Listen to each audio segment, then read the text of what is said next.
Assalamu alaikum wa rahmatullahi wa barakatuhu dan uwana mai azumi mai ibadar Allah wanda ruwan jikinsa yake konewa, wanda jikinsa yake daukan karfin zafi, wanda yake samun kasala, wanda yake samun zazzabi ko gajiya, to dan uwa biyo na a hankali. Sunana Nura Salihu Adam Salihan Nur. Na zo baka wani tagomashi mai kyau mai azumi, ga abin da ya kamata ka dinga amfani da shi daga yau.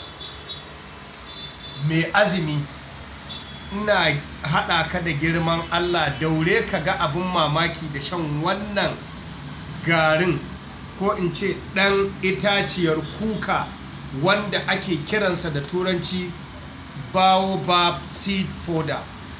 Ɗebe shi, zuba shi a cikin roba, zuba masa ruwa, idan ya jiƙa samu birgi ka birge, taci kofi guda.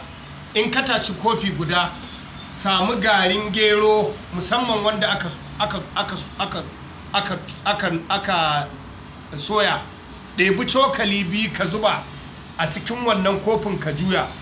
Idan ka juya, ana shan ruwa ka sha, ka ga abun mamaki wajen dawowar ƙarfin gangar jikinka, ka ga abun mamaki wajen samun nutsuwa a jikinka, ka ga abun mamaki wajen ɗaukewar garjin zafi a jikinka, ka ga abun mamaki wajen wadatuwar sinadarin ruwa a jikinka, ka ga abun mamaki wajen jin ƙarfi da fawa a jikinka. ɗan uwa, na baka tagomashi na wato fruit ɗin 'ya'yan kuka baobab seed fodder.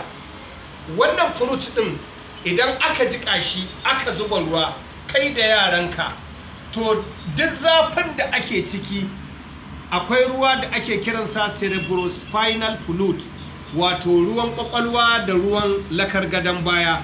Idan aka haɗa shi da geron nan, take-take ike sanyawa wannan ruwan balance, take-take ƙwaƙwalwa take function ɗin sinadarai.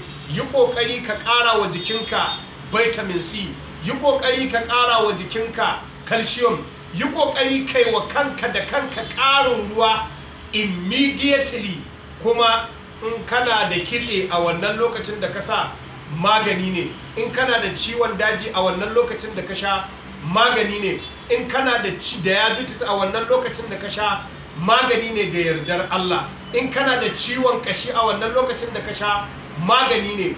Ya dawo da ingancin lafiyar jikinka, ya baka kuzari, ya sanya maka nutsuwa, ya cire zafi, ya baka wato ainihin jin fawa, musamman kofi ɗaya lokacin da aka sha ruwa, musamman kofi ɗaya lokacin da za a kwanta bacci, musamman kofi ɗaya lokacin da za a ɗauki sahur. ɗan uwa, ɗebi fruit na kuka tare da garin gero. Salamu alaikum wa rahmatullahi wa barakatuh.